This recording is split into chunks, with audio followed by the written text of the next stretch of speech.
must succeed. Let's make sure that history never forgets the name. Enterprise. Guard out.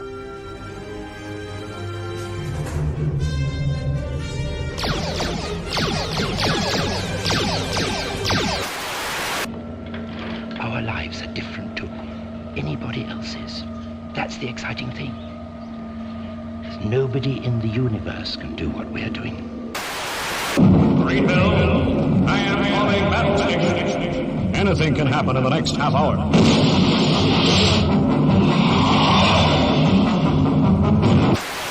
Oh, hundreds and hundreds, but don't worry. I started a very long time ago. Calling the War Council of Gallifrey. This is the Doctor. You might say I've been doing this all my lives. Good luck. Stand by. Ready. Commencing calculations. Turn me there. Across the boundaries that divide one universe from another. Got a lock onto his coordinates. And for my next trick, I didn't know when I was well off. All 12 of them. No, sir. Ah! All 13! Yes, indeed, ladies and gentlemen. This is what they want. Good evening, guys. Good morning. Happy Saturday, everyone. Happy Saturday. I hope you're all doing well. Wherever you are in the world, I hope it is a good and pleasant Saturday for all of you, unless you're on the other side of an international date line. Then whatever day it may be for you, I hope it's a spiffy one. I do, ladies and gentlemen, unless you're a cunt. In that case, I hope your day is not good. That's basically my default go-to view of reality. Hasn't really served me. I'll be frank. I haven't really served. I've had a lot of things I was thinking about in those opening titles, ladies and gentlemen, which is really where I compose the opening of the show. Could go a long way because for me, Sabbath ended very recently, right? About an hour ago. So I really haven't tuned in or checked the news or seen much. But I do have a lot to talk about that, though. I've been ruminating much. That's what you do on oh yes, that's what you do on Sabbath. You know, you're offline essentially. However, my wife is sick. Oh man, it sucks. Oh, she's so sick. Like she can't move. She's in bed most of the time. So just right. Which two things. It means I do a lot more work, which sucks ass in of itself. But anyway, I had to make all of Sabbath, right? Apart from when she was just getting in the way. I was like, let me do it. Okay, here, just so you understand. So you understand. Sabbath, right? Do a Sabbath, a religious Jewish Sabbath. Basically, you have 2 meals, right? Or some people have 3 meals. But we have guaranteed 2 meals. The meal opens up with bread, like a baked loaves of bread called challah, right? And I think they must have trained the soldiers to say this, right? Because when the first time our kids came home, we said, so what do you want? We'll get you shawarma, steak. Just tell us what you want. Said, oh, I just want my mummy's challah, right? Their bread they make for Sabbath, right? Somebody must have taught them to say that because it's too good an answer, right? Anyway. So yeah, that, and then you have a main meal. Friday night, traditionally soup, like chicken soup, chewy chicken soup, which was very like hearty. There's like lots of vegetables in it, onions, carrots, celery, sweet potato, and chicken, obviously, and with matzo balls in it, which are matzo dumplings, like little dumplings, right? In the soup, and then we normally have like roast chicken and potatoes. So anyway, fortunately, I got smart 3 weeks ago. We made way too much food. We always make way too much food. So I'm like, you know what? I'm gonna freeze this chicken. I'm gonna freeze this chicken, and it will come in useful. And it did. We used that chicken. I made the potatoes, right? Okay, here's how you make the perfect roast potatoes. Although I found an entirely new method. I'll tell you about it. Perfect roast potatoes. Boil your potatoes first. Boil your potatoes first. Don't overboil them. Boil them first so you can put the fork in nice and soft, right? Then drain the water, obviously.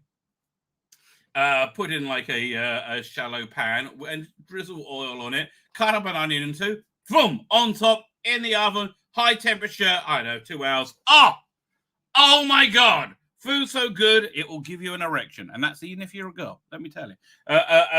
So I made the potatoes, right? And then afterwards, I thought it's not enough potatoes. I don't think we've got enough potatoes. So I thought, you know what? I'm going to experiment. And I made air fryer roast potatoes. Holy crap, that was good. Okay, different method, much quicker in fact. Cut up potatoes, put them in the microwave. I put them for 10 minutes. Wasn't good enough. I put them another 10 minutes. Boom. Yes, soft enough. Then put them in a bowl with canola oil. Splushed it together. Blah, blah, blah, blah, blah. Throw them in the air fryer. 30 minutes. Me on air fry 190. Perfect. Absolutely perfect, right? So that happened. Then lunch, we had well, first we had this other thing I froze, like a meat strudel. It's actually pretty good. I like the meat strudel. I didn't want to get rid of that, so I froze it. I was smart. It's basically a doughy, fluffy pastry with ground beef inside, right? I like it a lot. It was very good, but also like because it's been cold and miserable. It's just thank God this weather's lightened up, which is why everybody is sick right now, right? We had 2 weeks of miserable weather. So we also had this thing, this traditional food from Eastern Europe called chulent. Actually, there's lots of different types of chulent, right? We have this thing called chulent, which is like a Lancashire hot pot, I guess, maybe. Okay, so you put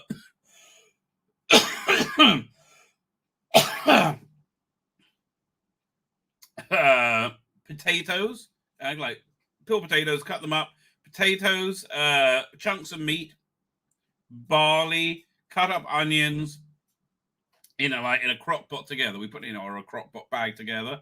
Then season it with ketchup, whatever crap you got around, because it all works, right? Salt, pepper, whatever. Season it, and then put it on for a day. Comes out really. So it's a very hot, warming dish to have on a cold day, which was really welcome, right? So it's a traditional thing. We had that. So I made that as well. And because my daughter's sick as well. I mean, really, I'm like, how am I the healthiest person in the house? That makes no sense, right? I have trained long and hard not to be the healthiest person in the house. It's because the times are changing, ladies and gentlemen. Let me tell you, times are changing. So on Thursday when I left you, right, I said we have a new month coming in. The month of Adar, which is a comedic month. It's more of a what type of comedy would I say it is? It's not slapstick. Well, it could be, but it's more like a realizing premises are not what you believe them to be, right? Or reality. It's like with a sudden reality shift. I think that's Purim, right? That's Adar. That's the energy of the month of Adar. We have 2 of them this year because it's a Jewish leap year. We don't get an extra day. We get an extra month. I think 7 times in 30 years or something like that. I don't know. It's like worked out by clever people, right? So I said, look, I think we're on like I think we have no agency right now. I mean, we have agency to a minor degree. We have no agency to steer the world, right? We have no agency whatsoever. I think we are on a predetermined course. Like, you ever been on the Peter Pan ride in Disney? Right? You don't get to choose where you go, right? You just go, ooh, it's all right. So I think that's where we are now. I think we're on a bonkers sleigh ride to a messianic age that will also be terrifying, right? I really believe that's where we are, right? So I said, what disruptive energy? Like, this energy is kind of like a good Loki, okay? I think that's how I would describe it, a good Loki. Like, could we possibly help to see? And then, as the month starts, right, we have this mind-blowing thing that Biden is declared mentally incompetent by his DOJ.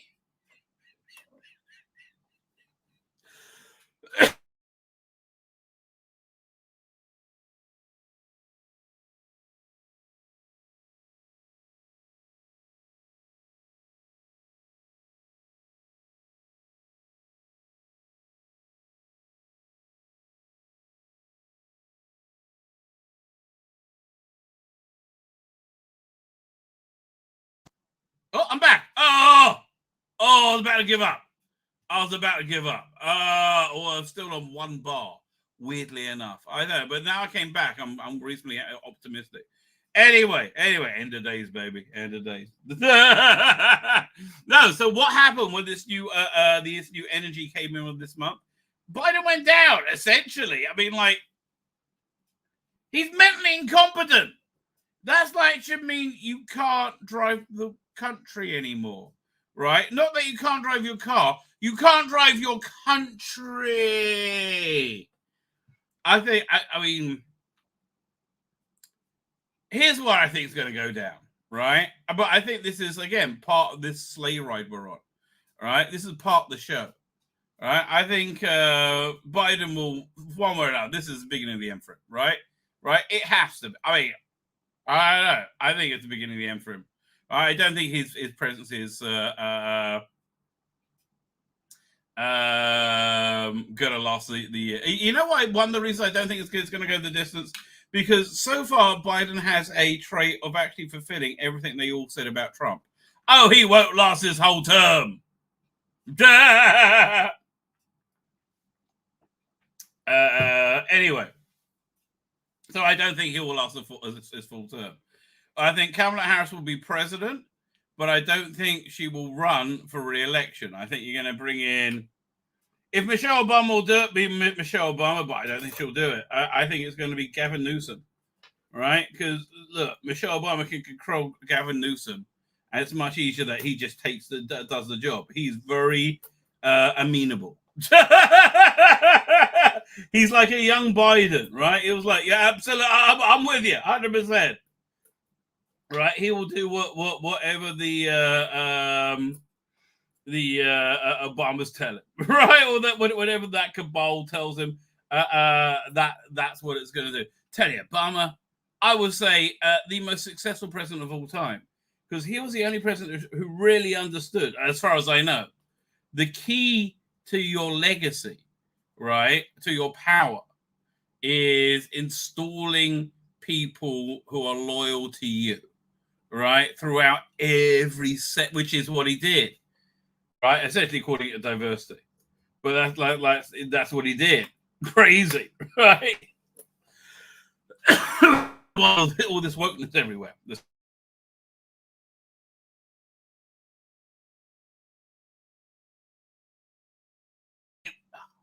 it going? I think this is, as I said, part of the end of days. And I've mentioned this before, but I'm going to bring it in again because I really think we're witnessing it, right? There's a prophecy, like more of a fable about the end of days, that people are going to see their own evil inclinations, right? And those who are righteous will see a mountain of stone, of diamond, that they held back like Peter Capaldi, right? That's what they'll see. However, the wicked will see a hair, and the righteous will say, "How did I hold back that mountain of diamond?" And the wicked will say, "How did I let that hair walk all over me?" Well, I think we're looking at it right now, right? I think we're experiencing right now. It's come to my attention that the overriding motivation over virtually everyone, I would say most people, is to not be wrong, right? They really don't want to be wrong, right? And they will double, triple, and quadruple down. We're talking about, I was talking with my wife over Sabbath. So she has a very pro-Palestinian relative on a social media platform, right? I was like, well, just block her. Like, why are you making yourself crazy with this? Well, I feel I should see what they say. I'm like, I'll just turn her off and then go and have a look every now and again. It is what I would do. But like, she was like, how is this person so, because she's Jewish and she's so insanely off, right? She's so crazily, insanely off. The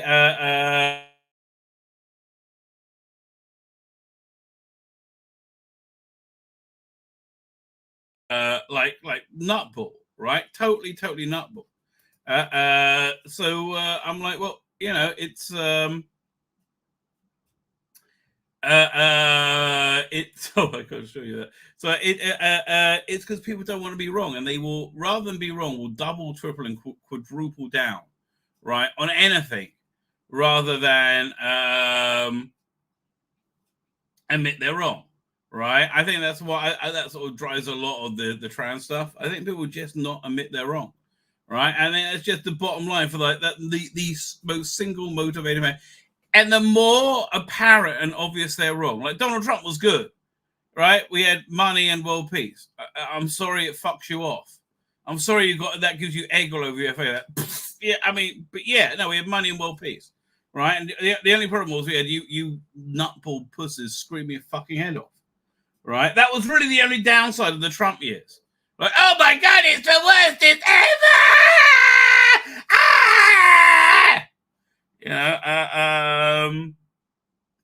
that was really it, right? And they were all wrong, right? They were all wrong. But they would all absolutely it's just they were right. They would get more belligerent in their position, right? Which I believe to be the case, right? I mean, for the vast, it's really the weirdest thing, because that's what it is. You're letting, I don't know, this, it's beyond vanity. It's just stupidity. Well, like, okay, when we can all see you're wrong, we can all see you're wrong. Right? Okay, be it about Donald Trump or whatever. When we could all we could all see you're wrong, right? Pretending that you're not wrong seems silly, but that's how I would interpret that that parable, right? Because I think we're witnessing it, because you're letting this absolute nothing completely walk all over you. I don't understand it. I'll be really frank. I really, genuinely don't understand it. I just want to check what this video is before I pull it out. Israel left Gaza in 2000. We'll look at that in a second. Fine. So, yeah, one of the things I think really that drives people who are anti-Israel. You know, I mean, look, I think it's anti-Semitism to a great degree, but, you know, I understand why people will be reluctant to hear that. But I think because I think it's a lack of understanding what anti-Semitism actually is. You know, I think it's, look, I've said many times, right? The number one form of anti-Semitism throughout time is libel. Say, oh, these Jews do terrible things. It's okay to do terrible things to them. Right? That's 100%. It is like, well, of course October 2nd happened because of 75 years of occupation. It didn't happen. I'm sorry, mate. The Nakba didn't happen. The Nakba is the claim of Palestinian identity. That the evil, bloodthirsty Jew came in and raped and murdered them out of existence and herded them into cages and evilly occupied them ever since with their white nationalistness. Right? That's really what they believe, right? Didn't happen. We were a vastly inferior force that somehow miraculously survived, right? That's what happened, mate, right? That's what went down. But you know, it's so much more. So yeah, so one thing, they believe we are white colonists, right? And so this video came out, and I was like, this is such a good illustration of what it's genuinely like in Israel, right? I was really quite impressed. Let me pull this up. Doink. I am a. You want me to say what? I'm a white colonizer. I'm a white colonizer. I'm a white colonizer. I'm a white colonizer. I'm a white colonizer. We are white colonizer. This is genuinely the racial makeup. I mean, to proportion, I think, in Israel, right? We have a lot of black population from about 2 generations ago. There was a airlift of Ethiopian Jews. Man, the Ethiopian Jews and the Russian Jews, man, they came over at the same time. They did not like each other. Me. They did not like each other, right? Also, the Ethiopian Jews, they had no concept of ownership of shit. Like, yeah, they were just like, the kids in my school would just take my kid's bike and ride it around when he wasn't using it. I'm like, but it's my bike. He's like, yeah, but you weren't using it. What's your problem? It's like, and it was a cultural thing, right? It was really genuinely a cultural. I think it's kind of smoothed out now. It's like 20 years later, right? I think everyone's got used to each other. But yeah, no, this is 100% the racial makeup that I see in Israel. I am a white colonizer. I am a white colonizer. I'm a white colonizer. I am a white colonizer. I am a white. A white. I'm a white colonizer. Colonialist.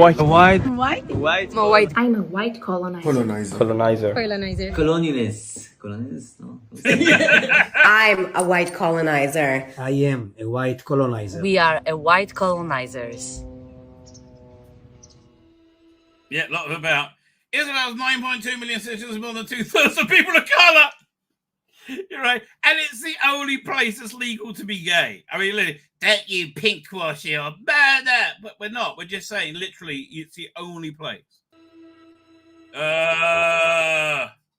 There's so much bullshit, man. You know what? I just saw somebody put out a. What's this bit? They come from the conscious as. Yemen, they kicked us out there. Iran, they kicked us out. Iraq, Libya, Tunisia, Algeria, Egypt, Ethiopia. Well, we got those back. We airlifted, but a bunch of other places. We have those populations because they kicked us out, right? So let's not sugarcoat it, darling. I am not a white colonizer. Well, I actually am. Embarrassingly enough. Hi, I'm here to colonize. And I'm white. Yeah, white is a white loaf. But really, I hope that gets me. What's this video? Let's have a look. Oh, there's that thing I really want to get to. That's long though, but it's brilliant. I think we need to. Gaza in 2005, meaning in 2005 there was no Jew alive or dead in Gaza. They even took the graves with them. It was so that's when I arrived in Israel. It's a huge still. We didn't get it at all. Right, it tore the country apart. Right, that's absolutely 100% what went down. Ethnical cleansing of the Jews. Thousands of families forcefully uprooted from Gaza, and it was a test case for self-governing Gaza. Here, Gaza, we give you the keys to the greenhouses. We're leaving everything. The music's a bit, hyperbolic, darling. You're free, become a state. And the sentiment in Israel during that time, I remember it because I was 15 back then, was a lot of hope that now Gaza is going to become the Singapore of the Middle East. And we were talking about the high-rises buildings that you saw that Gaza has. But what actually happened is that Hamas burned all the greenhouses, not giving the Palestinians the... It's just crazy, right? It really is. They were given these huge businesses. And they just burn it to the ground out of spite, out of hatred. All right? And then they're like, well, can't you just meet them halfway? What? They want us all dead. So that's the thing. We're talking about Netanyahu, and they keep saying how absolutely hated he is in Israel. So I was talking, because I don't really know Israeli politics that well. I talked to my family to find out. And so I was like, I can't be that hated. I thought people were kind of behind him with this. He says, no, everyone hates him, right? Everyone hates him now. The people who hate him think he went too hard. The people who hate him think he went too soft. The people who says he blames him for October 7th. I'm like, all these things are valid criticism. Don't get me wrong. I just don't go in for the bloodthirsty warmonger image that he's got. I just think he's successfully defended us, right? So you got my I think he's done a fair job with that, frankly. So I said, so who would do better, right? So who'd you say? And nobody had any idea. I'm like, well, that's a problem. Like, honestly, I would like to see Trump do like a one-term, like, just because, oh, what a great story that would be, right? And like, clean house and then get out of politics and leave it for a younger generation. So you say, Vivek, it's yours, kid. You know, like, what's that Coke commercial, right? Where the football player comes out and he's like, all wiped out, and the kid goes, here's a Coke, sir. And he drinks a Coke. A Coke and a smile. And then he takes his jersey off and throws it to the kid. Geez, thanks, sir. Anyway, back to this. Opportunity of economic prosperity. And then they got elected a few months later in democratic elections to become the sovereign government of Gaza. And once they got elected, they killed everyone who didn't agree with them. Yeah, that's kind of what went down. Oh, the Palestinian people. Oh no! I mean, that's really what went down. And I see these bleeding hearts on like talking heads on TV. I saw one guy. Okay, so yeah, this was the thing. Somebody just put out a video, and it's about 10 minutes long, so we're not going through it tonight, right? Of just doing the case of how UNRWA is the problem. UNRWA, the UN relief agency, right? Who's fund all the schools where they learn to hate Jews, right? The schools is full of deep anti-Semitism, right? So I saw that Owen Jones put out an interview with an even bigger piece of shit than Owen Jones called Peter Gunnis, who used to be the spokesperson for UNRWA, right? And lies for his ass. So where's what I wanted to do. I just thought of it tonight. Take that video with Owen Jones and Peter Gunnis lying through their ass, like, well, we wouldn't support racism at all. No. Cut to inside the classroom going, kill the Jew, kill the Jew. I mean, like, it's literally shit like that, right? And just do the whole. That would be awesome, right? I think that would really. I think that'd be quite efficacious. Anyway, look at this last thing, and then we're gonna get to that because this thing is freaking awesome. This is how you teach a person to think, right? And it's good when you're in a position to be able to do this, right? It's very good that when you're in a position to be able to do this. Let's see. I want to talk about J.K. Rowling. Is that so? What's going on? So he's a teacher, right? But Matt, again, I'll let him speak to himself because he knows what he's doing. What do you want to know? She's had a pretty controversial past. I just want to know, like, what are your thoughts on it? And, like, do you still like her work despite her bigoted opinions? So let's get specific, though. I mean, that's a bit of a loaded question, isn't it? But that's the way they do it. That's the way it's bred into them, right? Through the interwebs. Let's define bigoted opinions. What opinions are bigoted? We're going to treat this as a thought experiment. I'm not going to say what's right or wrong or what way to think. The whole point is to learn how to think, not what to think. Yeah. So I mean, man, I'm so happy people like this are in education, right? I thank God for that. When you say bigot, you're starting with the conclusion that, given her bigoted opinions. Yeah. So first, let's start with, does she have bigoted opinions? So when you say bigoted opinions, she has had a history of being extremely transphobic, I've heard. You've heard. So what? Can you give me an example? If you look at her Twitter, I think you could see a few things. If you want, I could try and find something. See if you can find one. So, one of these tweets that she came up with in 2019, she said, "Dress however you please, call yourself whatever you like, sleep with any consenting adult who will have you." I mean, that sounds pretty, laid back to me. Live your best life in peace and security, but force women out of their jobs for stating that sex is real. So you find that bigoted? What do you find about it? Was deemed transphobic. Like, I myself. Do you find that transphobic yourself? I don't really have an opinion on it, but I'm just going with what a lot of other people have said. So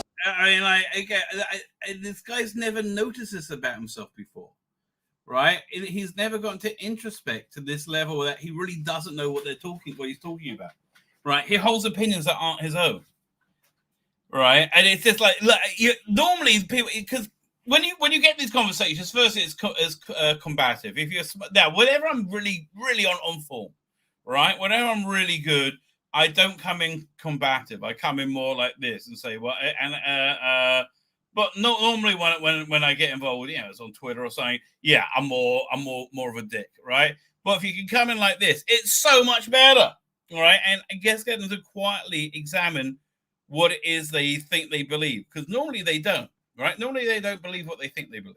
Pause it. Let's not go with what other people are saying. Let's try and learn how to critically think. So let's analyze the tweet ourselves. So that statement, do you see anything problematic, disregarding other people's opinions? She did try and pin some things on a specific group of people. Where does she do that? Can you read that? But force women out of their jobs for stating that sex is real. So when I hear that, I'm interpreting that as meaning if a woman says that, saying that there's a difference between men and female and then being attacked as transphobic, I think that's what she's saying by attacking someone for stating that sex is real. That is exactly what she's saying. Is that transphobic? Right. Okay. So, like, brilliant. They managed to cut through and get him to ask himself this question, right? Again, this guy's awesome, right? This guy, thank God this guy's in education, because with people like this, there's hope for the future. To you. So, to me, no. Stating that sex is real is not transphobic. It's just a fact of life. It exists. So is there anything you disagree with in that tweet? In that tweet, I can't really see anything that I myself disagree with, but I can see... Well, look, everybody in the whole world can't be wrong. Well, that's the thing, mate. Here's the thing. Our perceptions, which are built up through our input of reality, right, control our perceptions, right? Conceptions control our reality, and those perceptions are... The inputs are being controlled right now in a very deliberate way to make you believe certain things, right? That's what social media algorithms do, right? They encourage belief. They encourage conformity of belief, right? They encourage a belief that you're thinking when you're really not. Why some people would think, oh, this is offensive. We can't have that here or something, because... Sure. There's an apology tweet. Let's read that. What did she say there? I haven't read that. I respect every trans person's right to live any way that feels authentic and comfortable to them. Again, doesn't sound like you hate trans people at this point. March with you if you were discriminated against on the basis of being trans. At the same time, my life has been shaped by being female. I do not believe it is hateful to say so. You see anything problematic there? She's apologizing, so no, not really. If I could read it again. It sounds like a very similar statement as what she was just saying. She's basically saying, like, I have nothing, to me, this is what I interpret it as, I have nothing against someone being trans. Exactly. It's your life, but you just don't get to impose on my... Right, and again, it's amazing this kid hasn't thought of this, right? But man, the power of social media. It's insane. No wonder the intelligence services developed it. You can live how you want. I can live how I want. Yeah. And let's all, Exactly. So I guess now that we're looking at it like, oh, there's not much difference between me or her. Do you think it's fair that that she's being attacked by a large group of people and people are calling her, like you said at the beginning of this conversation, you said, given the fact that J.K. Rowling is transphobic, how do you feel about Harry Potter? Now, retroactively looking at that statement, do you think that was the best way to phrase? No, I feel like an idiot now. It's okay. That's the problem, right? That's the problem, because people don't want to feel like an idiot. That's it. People don't want to feel... It's okay to be wrong. Right? Really, okay, so I started off speaking about this. I'm going to speak about this again, because this was really important. it's okay to be wrong. Now, I'm a Bible thumping crazy guy, right? So I believe so I believe the Old Testament is literally true. But more than that, I believe it was crafted by God as to communicate very important truths, right, to humanity. And again, if you don't believe, it's fine. I'm not proselytizing. I'm really not. Do yourself a favor. Don't be Jewish, right? Shrimp, awesome. Okay, prawns are great. Prawn cocktails, I miss them. Oh, I miss a Sainsbury's prawn cocktail. Don't. Oh, I miss shellfish in general. Oh, you have no idea. And bacon. Oh, and just the ease. You go, I'm going to go anywhere, and like, you have no clue. Oh, don't be Jewish, kid. You're supposed to dissuade people from converting if they show interest. It's a really easy one to do. Anyway, I digress. You know, it's people don't want to feel stupid because they were wrong, right? And I said, yeah, but there was this fable, this prophecy for the end of days that, you know, the righteous will see their evil inclination as a mountain of diamond and hold it back, right? And the wicked will see it as a hair, and it walks all over them. Like, how am I letting this nothing walk all over me? Because the palpable terror, the fear, right? The ongoing fear of being wrong, right? Of feeling stupid, right? That was that kid's problem. He didn't want to feel stupid, right? And that's, I think, what's driving most people today. A fear of feeling. It's okay to be wrong. So anyway, I believe in the Bible, right? I think it's real, but I think God crafts it for a reason. If you look at any of the heroes, any of the main characters of the Old Testament, they all fuck up, right? They all fuck up, right? There's no, and God puts it in there for, if there is a God, it's there. And my preface is great. God puts it in there for a reason, right? To understand it's okay to fuck up, right? Look, when you do though, you should grow a pair of balls and say sorry and man up, right? But it's okay to fuck up. Everybody fucks up. Get over it, right? But people are terrified. People are palpably terrified of feeling like this kid feels, right? And that, yeah, that's what I really think is going on here. Well, this guy is great, so don't worry about it. Look, No, I feel like an idiot now. It's okay though, but this is why we do this, to learn how to think. Yeah, man, that's very impressive. So good for him. Genuinely good for him. Very impressed, right? Very impressed. Speaking of being very impressed with myself, because, you know, my libido clearly knows no bounds. It's a nice thumbnail. Thank God I got all this done early, because I said I did all this stuff, get ready for Sabbath on Friday, wipe me out. Al Centauri, are you sure this is traditional formal wear for Peloton? Woo! It's certainly got me standing to attention! This, of course, is in regard to Terrence Dix when he first saw Alpha Centauri. He says, it looks like a dick. So,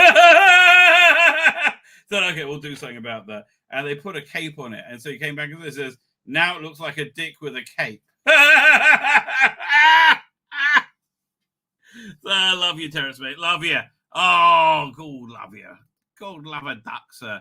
Yes, indeed. Anyway, where are we up? So, see, the beautiful Joe Grant is with us tonight in all of Bouncy Glory. Coming up with a good Joe Grant, always tough. Always. That was tricky. Where was it? So, we're going with many different Joe Grant variations, right? That one with, like, weird sort of nipples forming on the side of a boot. I don't understand. That was just weird. That's the one I use, of course. That looks very Joe Grant to me, right? I can see her with less clothes on next to a Dalek. Again, very Joe Grant. I have to go undercover at some kind of like modeling agency that are being where models are being kidnapped by aliens, right? It writes itself, baby. It writes itself. And there you go, a bit more Joe Grant. How you doing, Joe? Thank you very much. Yes, Doctor. Doctor in distress. No, wrong one. Okay, fine. With that, get to the chat, ladies and gentlemen. Darren Evans here. How you doing, Darren? Thank you for joining us. Matthew Pounder is here. How you doing, Matthew Pounder? And Jonathan Gopter. Stingray is coming to Talking Pictures in UK and March. I don't know what it means, but that sounds good. I like a bit of Stingray. Weirdly enough, this stream is going to be blocked in Russia and Belarus because of that clip of Stingray. Crazy, isn't it? It's really bizarre. I wish I knew what the story was behind that. Dun, dun, dun, dun, dun. Stingray, Beretta, Stingray. I like Stingray. Still think John Hamm, perfect casting for Troy Tempest, right? Although, still think John Boyega, perfect casting for Captain Scarlet. Dun, dun, dun, dun, dun, dun. John Boyega, Captain Scarlet would be awesome. Okay, so look, if you're going to a big screen, you need to have a little bit more character weight than what you had, right? He didn't really have anything nailing him down other than his duty to Spectrum, right? I think he would work so much better if he was a husband and father, right? I think that added dimension to his character would really bring it alive. Right, I think John Boyega will be excellent, and also you have it like all very Cold War spy feeling, like very Mission Impossible, right? John Boyega, get used to running, right, with that music, that sort of thing, right? Lots of and fanboy in me wants David Tennant as Captain Black. Yes, yeah. Oh man, that really would be. He'll be a great Captain Black.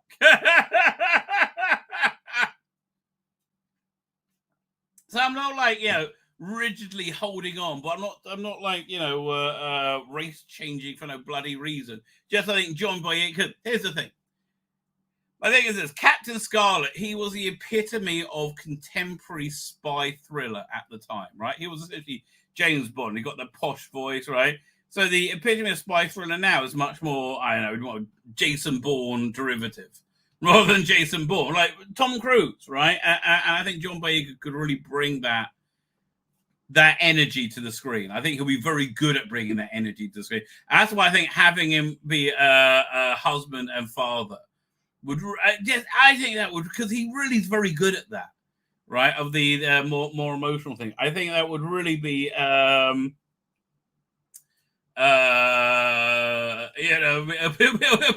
You could so easily be an awesome movie, right? It'd be the Jerry Anderson universe. So I would open up with Captain Scarlet with John Boyega.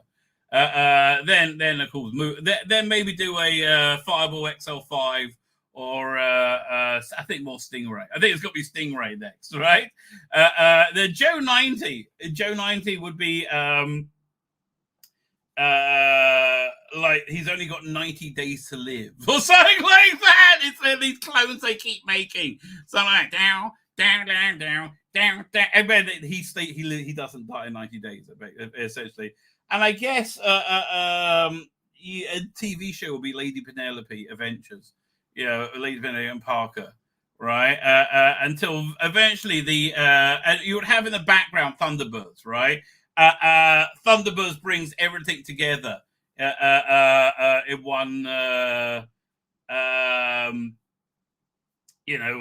universe joining moment. Right? I think that'd be awesome. Dun, dun, dun, dun. Oh man, love a bit of Thunderbirds. Anyway, where are we up to? I love that the soundtracks, the music, everything about it feels like a big budget movie, right? It really does. I'll tell you my neighbor about it. I really want her 6-year-old to start watching Thunderbirds, right? I think he really love it, right? Soda Engineer, thank you for joining us. Yes, I can't believe those Equibed cancelled by non-Doctor Who show and made it so thumping bad. Oh, Equi-Thump, yes indeed. Mr. Jekyll and Hyde is here as well. How you doing, Mr. Jekyll and Hyde? John the Cox, Matthew Bowser said hello to you. Colin Archer is here. How you doing, Colin Archer? Welcome to Steve's Cooking Channel. Well, listen, I pulled it out this week, mate. And then my wife insisted on making challah. I said, I will buy a challah. Like, no. I'm like, really? And like, what? Why? Just go and lay down. She's so sick. Okay? She's so sick. Oh, what can you do?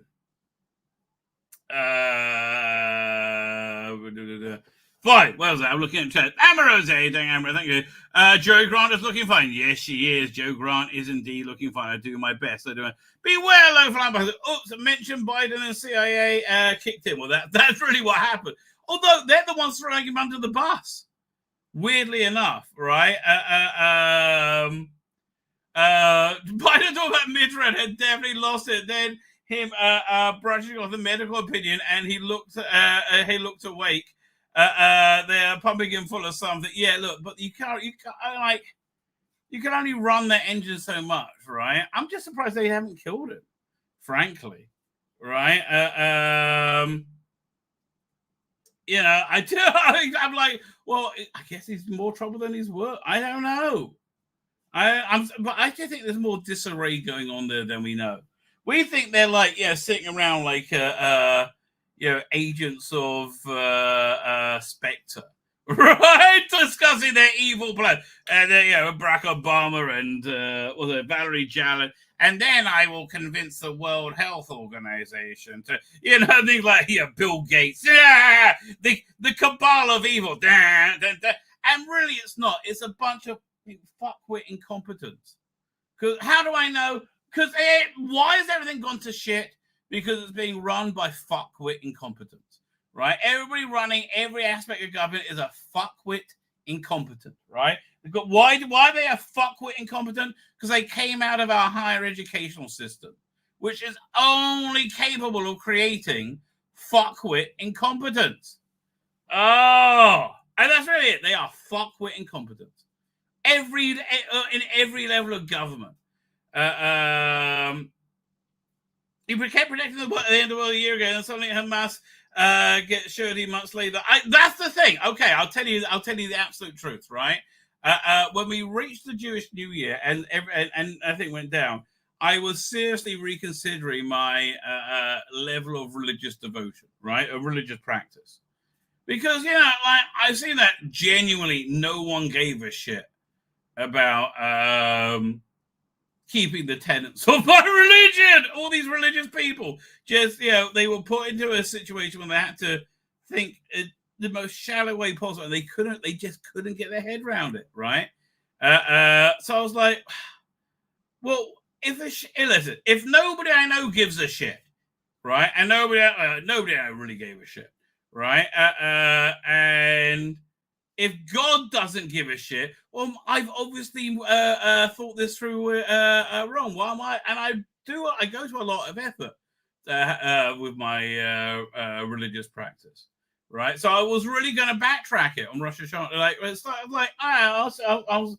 I hadn't made any decision what to do, right? But I was really, I was like, I don't know, right? So I'm really going to start phasing stuff out, right? And then October 7th happened, right? And we saw what it's like that Hashem gave a shit. I would say this. If and again, it's just if people reacted to the desecration of our religion that was done when when the rabbi so viciously violated every part of the central in the most unbelievable fashion. If people acted like they did after October 7th, right, there would have been no need of October 7th, in my opinion. That's why when they keep saying, "Oh, what was the cause of it?" Cause of it is very simple, right? We live we Jewish nation live in something called galus, exile. Right, and each gala is different, and the October 7th was a distillation of that exile. Right, it was that exile in concentrated form. Right, and why do we live in that exile? And every kindergarten kid knows this, because we are not we talk shit about each other, right? Which is what this rabbi was doing.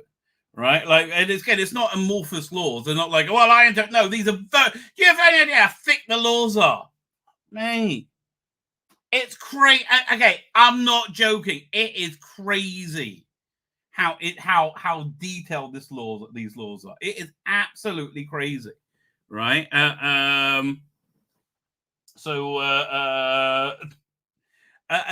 just think if we reacted to that with shock and horror, we wouldn't have got out to show us what shock and horror feels like, right? But yeah, I was seriously going, and then literally October 7th, I was like, well, looks like Hashem does give it. Looks like God does give a shit, right? Looks like God does give a shit, and He's not that happy, right? Although it was supposed to be much worse. Did you know this? It was supposed to be a lot worse. That they went early because they were schmucks, but they were supposed to coordinate with Hezbollah in the north and Hamas here. I live in Samaria, right? I live I don't know, half a mile from a Hamas town. Basically, they would have come in and slaughtered me too, right? They were all going to go together. They just went early, so it could have been a lot worse.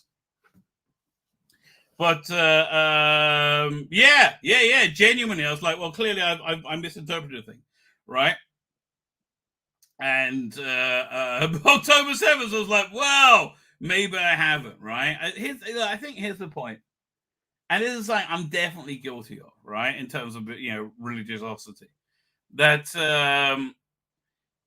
one of the greatest sins. I take the Old Testament as the archetype of everything. Just as everybody in the Old Testament, all the main characters fuck up, it's okay to fuck up. And I think they show you them fucking up for a reason, right? I take everything as an archetype. And so where was I going with that? Oh man, I totally lost my train of thought. Right? Oh man, it's a shame. I wandered off. I couldn't remember. An inappropriate freeze. Who were? I don't know. What was I going to say? Something. Okay, it was a story from the Old Testament, which I think is relevant to today. Maybe something to do with the Exodus. I don't know. Totally gone, mate. Never mind. I didn't expect him to go soon after the point where Canada's taking over would not count as a term. So she could, under their plan, be president. Oh, she's not getting. She's not running. Kamala Harris. That's Colin Archer. Kamala Harris is not running, mate. No chance. Right? She's worse than Biden. Right? Happy Chinese New Year. There you go. Now you're talking. But they start to subvert reality and they come off like they're insane. Well, that is true. That's a PD Rich. Who's subverting reality? Where are we up to? Would Doug from Planet Sirius B please stop abducting people for anal probing, as it's giving the local gay community a bad name? Well, it's you can always find a reason for everything, right? With that, we thought you liked it. Can you imagine the aliens? We thought you liked the probing. Everybody likes a mysterious probing. I'm like, no, we don't. We really don't. We don't like mysterious probing. Ethan Buckholder said, Ethan Buckholder, thank you for doing this. Lee Cormack said it was a very swanky Spectrum. What's it called again? Avatar. I like your avatar, mate. Dun dun dun dun dun. Women in their pants. How do I love women in their pants? It's like the gift that keeps on giving. I don't know. Women in their pants. Okay. If you like women in their pants, I'm here to provide, baby. I'm here to provide. Maybe we should try and do a Catherine Shell at some point. Oh, it might be Catherine Shell for tomorrow night. All right, Catherine Shell, or I don't know. Helena Russell looks like that really wouldn't do the trick for me, right? That's like kind of anti-Viagra. I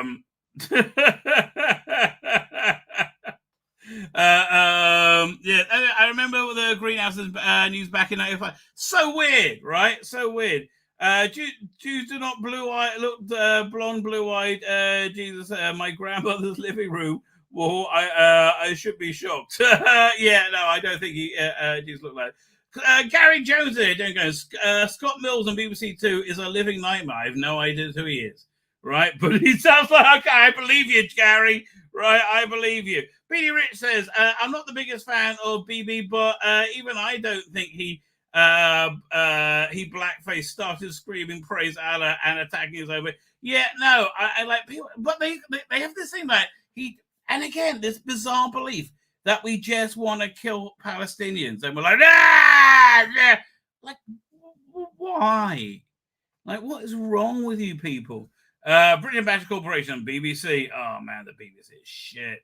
Again, wouldn't you like a messianic age so the BBC gets a comeuppance? I tell you, if the Messiah presents himself and he doesn't, very, very quickly ban all DEI departments throughout the world, I will question his divinity.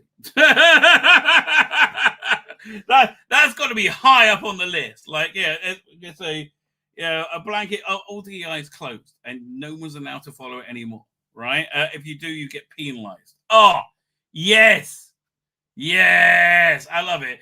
Is there a bigger piece of shit there, Aaron Jones? I don't know. He seems like a little guy. Hell, chat. I was watching Karney Monkey Fanits. They're fantastic. Says Lonnie. Recommended Matrix Edition cut. Is a deep cut a bit too deep. Oh, should we look at that? Oh, you tempt me. Like, I feel like, what's his name? Khan. He tasks me.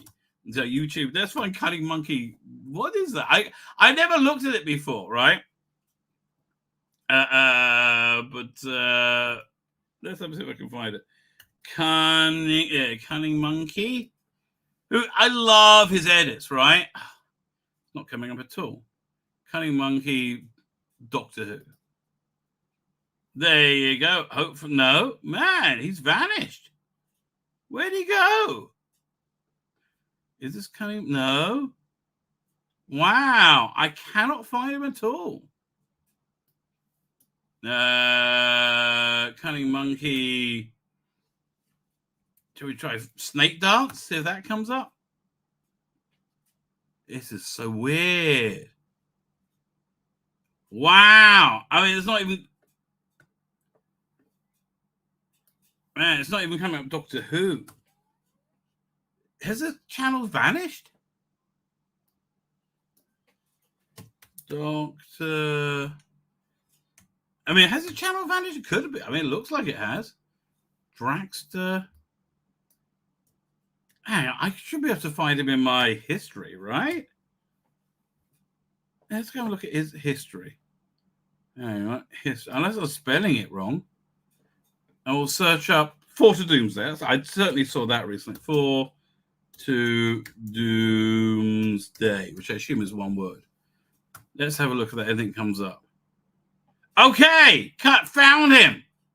That's so weird. That is so weird. Okay, now let me look up Matrix Edition. What the hell? What is Matrix Edition? How long is this? Okay, fine. We'll pull this up. Honestly, because his work is so good, right? I would love to commission him to do my Five Doctors, right? I would love him to do my a version of Five Doctors for me. There we go. I wonder how much it would cost. I don't have that much. Like, again, I had money during the Trump years. Oh, man, that's gone now. All right, let's see what this is then. Where'd it go? I'm still downloading this one. There we go. Try again. Video file. Let's have a look.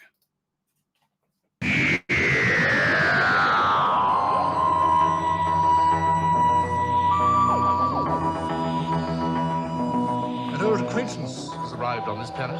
I am usually referred to as the Master. All he ever does is cause trouble. Why is this a Matrix edition? This seems like a good trailer.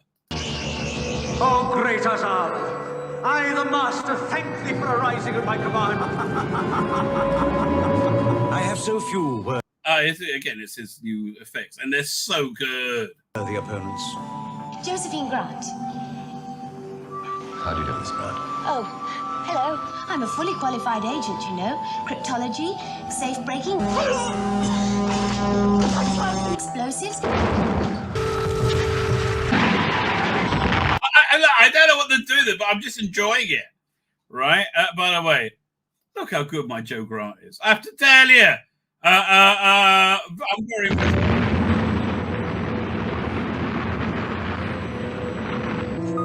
Don't believe it. Oh, I didn't know he's doing into hour-long episodes. Oh, I gotta check these out. It's bigger inside than out. That's because the TARDIS is dimensionally transcendental. What does that mean? It means that it's bigger inside than out. Oh, I am going to watch and review these. So what's he got? Your sacrifice was in vain, Time Lord.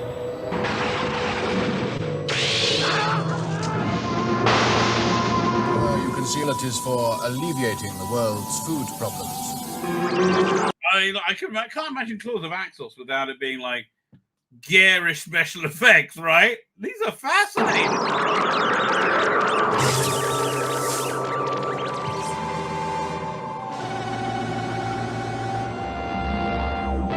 Are they like on his YouTube channel? You know what? Maybe I'll see if what's it? Sean review himself wants to cover these with me. This will be again. Oh no, he wants to see. He's never seen them before. He wants to see them in the original. No. No. No.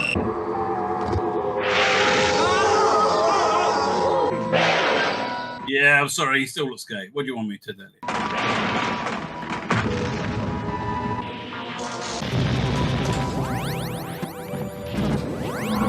That looks cool. I like that.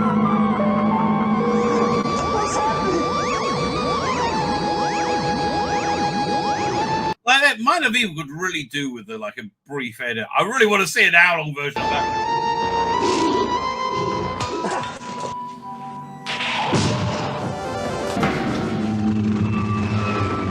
What's he trying to do? I mean, this has just got me psyched to watch this. This is so cool.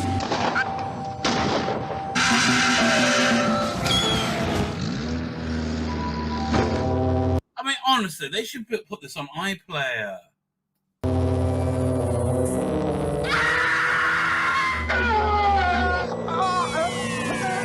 They should so put this on iPlayer. I see. Shoot first and think afterwards, is that it? Do you know what killed him? Well, it certainly wasn't the devil. A time loop is it's a time loop. All this talk of democracy, freedom, liberty. What this country needs is strength, power, and decision. Well, I hate to tell you, I kind of agree with him now. Would you go for the Master over Rishi Sunak and Keir Starmer? I think I would. I mean the Delgado Master, not the Johnson Master, not the Alien Master. Fuck me, will end up his own his weird sex puppets. And the Alien Master's a weirdo. Are you suggesting an alliance? Why not? I want to spend the rest of my life as a heap of dust on a second-rate planet to a third-rate star. Doctor? Oh, I love the brig. Come back at once.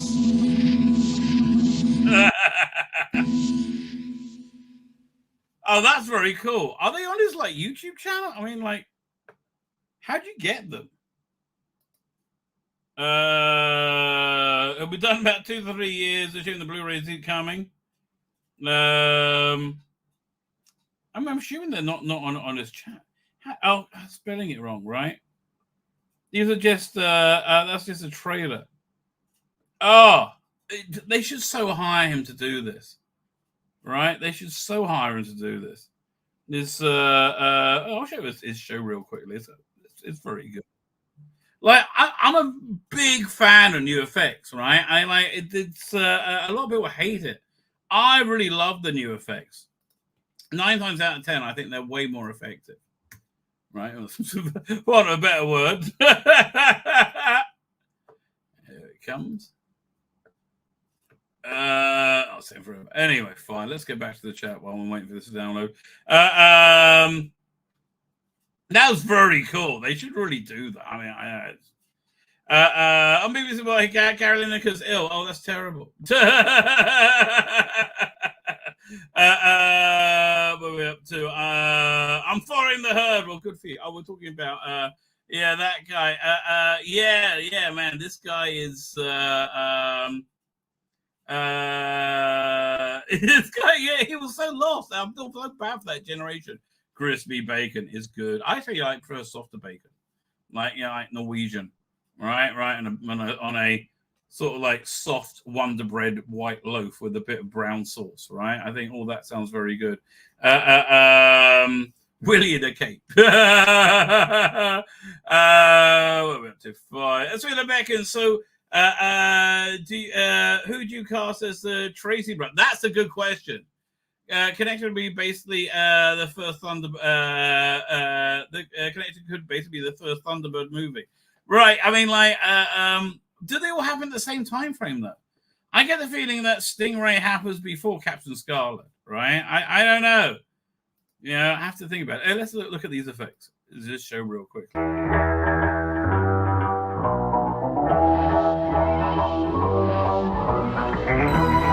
I like first thing I like already.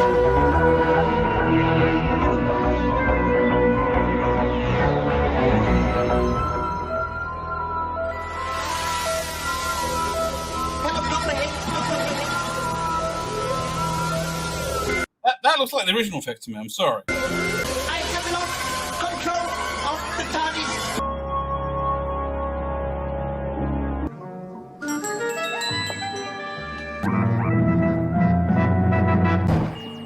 Attention. Hey, to tell you, none of these are impressing me right now, mate, and I'm a big fan of yours. Coming craft.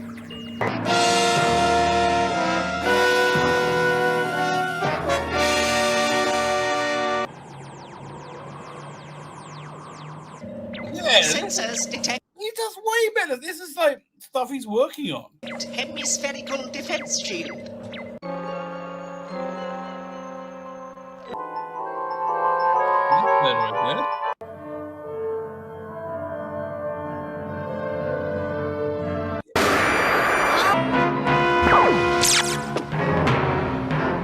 His ray guns are better, but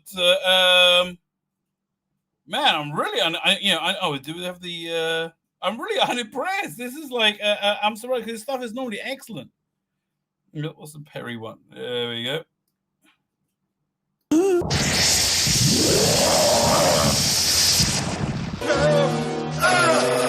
A bit of milk or action. Who's this coming to welcome us? Come on. Okay, fine. By the way, I finally worked it out, right? So this is the important point. Vengeance on Varos, right? This is we'll get back to chat in a minute. Vengeance on Varos.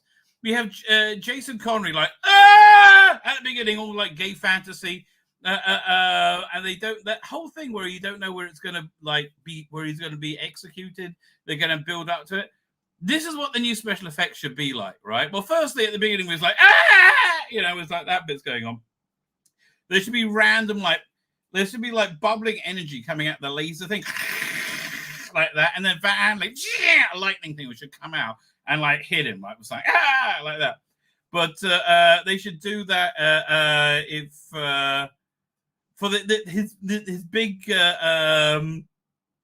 executioners, when it's supposed to be they should be that much big, it's about to blow. And you can do that with new effects very easily, and it would really make that so much better, right? If Disney did Thunderbirds, fuck off. Never. Stingray Captain's got our puppets at Slaw. I think John Baker would be good at it.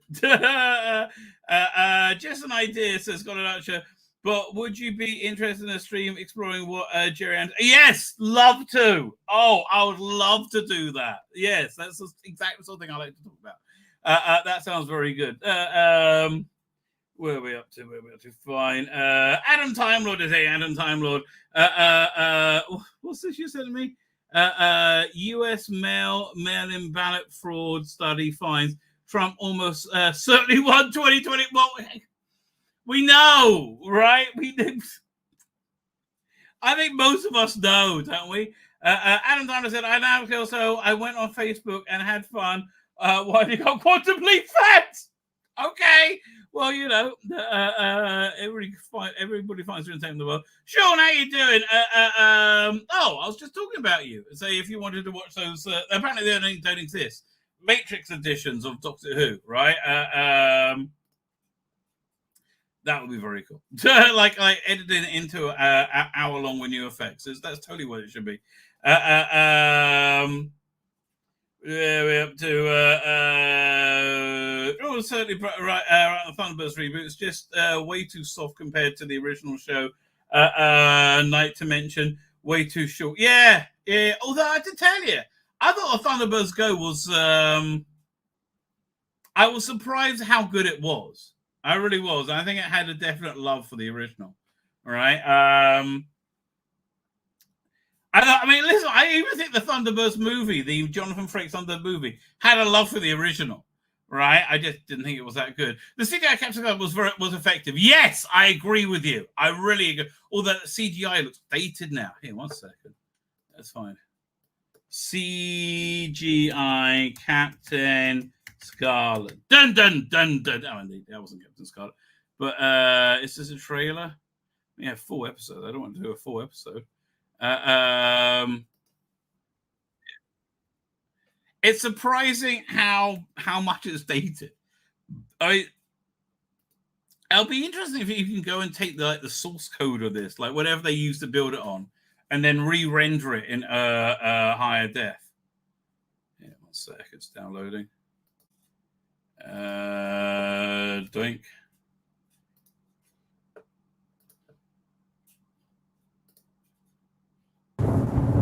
I mean, it's 25 years old now, amazingly.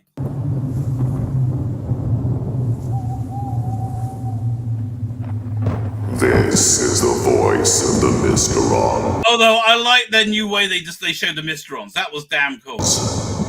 We know you can hear us, Earthmen. We are resuming our war of nerves. Yeah, I just think David Tennant would be great as a Captain Black, don't you? Well, let's see if it starts to get to some bits.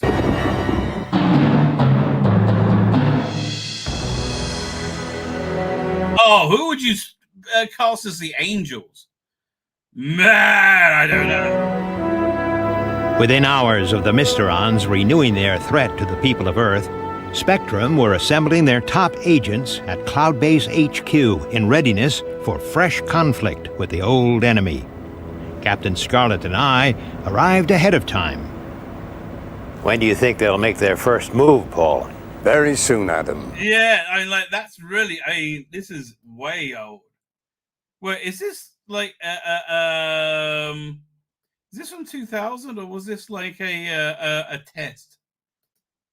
I don't know, it just seems very old. Let's see if I can find a trailer.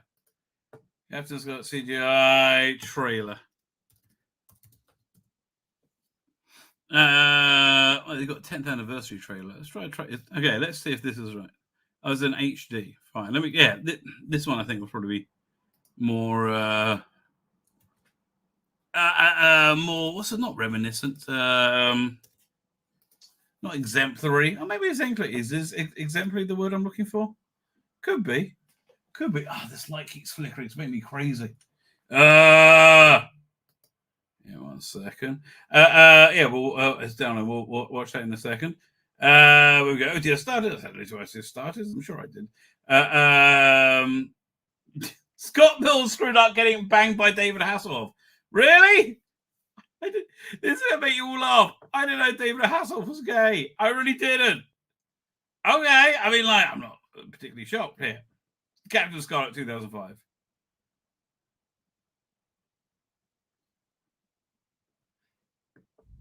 Really, this really does well, doesn't it? Do you think the Space 1999 range is over at Big Finish? They haven't announced a new one yet.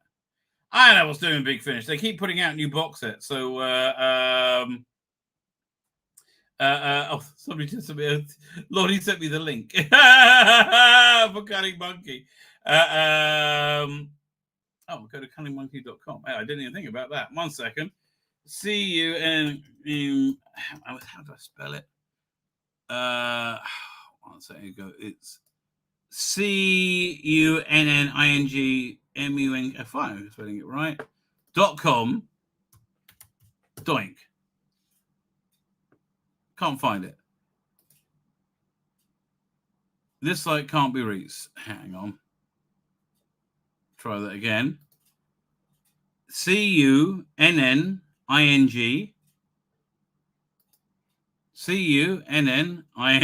Oh, missing the I. There you go. Found it. Just Cunning Monk. Let's try that again. Aha! About the collection, full serials, Matrix editions. Like, well, how do I get these? Whoa. Oh man, I am up for this. Fine, we'll do Captain Scarlet, then we'll look. I've actually been watching a very peculiar practice. I was like, oh, man, this is good. Here, 1 second, share screen. I'll get to the end of the chat soon, maybe one day. Who knows? I still didn't know that David Hasselhoff was gay. Look at me. Okay, so Cunning Monkey, I'm at season 8. It says watch. How do I watch it? Okay, so you're downloading. Okay, I am 100% going to check these out. Got Mind of Evil. I like that it's in 2 parts. Claws of Axos. Oh, I'm so psyched for this. I had no idea he had a whole season. And do I have his full serials with the edits? Oh, up me. Yes. I'm really, really chuffed about this. Oh, I'm really happy about this. Awesome. His Underworld is a lot better. I have to say earlier, Stones of Blood. I haven't even seen that one. I mean, his new edit on it. Ledger Hive. Oh, man. I am so psyched. I'm so glad he's putting all this stuff up. I had no idea. King's Deep's new effects. Really neat. Warriors of the Deep. Even not enough new effects, right? Not enough new effects. So same with Delta and the Bannerman and Battlefield in 4 parts. Okay. I like the special edition. I will compare his. That's very interesting, right? That's very, very interesting. Well, thank you for showing me, Lonnie. Right? That's helpful. What are we up to? Fine. Here's a website. I saw the many people telling me. Oh, you're up for it, Sean? Yeah, 100%. 100%. Oh man, the light finally went. Right now, I'm in like freaking darkness. This is weird, creepy. Ooh. I guess we'll do the show like this now. Oh, for sure. If you're up for it, 100%. Me too. I love these Matrix editions. I think that's a really cool idea, right? None of the movies it has to happen before Captain Scarlet because the first Zero X flight and Captain Scarlet and Black are Zero X in the pilot. Well, I think you could play around with the time frame somewhat, right? I think that would be the way to it. Like you would. Okay, so I would say Thunderbirds, Captain Scarlet, Joe 90, and Stingray are all in slightly different time frames. They're in a span of about 50, 60 years, right? But they're not all in the same time frame. And that's how you could do a movie bringing them together somehow. Like there's some rift in time, right? They would yes, it rift in time. I get Thunderbirds rift in time. It's like, yes, that's what they're called into, to deal with the rift in time, and that's how they all join up, right? But Thunderbirds has to be the last, right? Thunderbirds is the Avengers movie, right? It's not the first. But I like building up with with the idea of doing a Lady Penelope show. Jeff Tracy doesn't really get on with his cousin Adolf Tracy. So in one of the volumes of the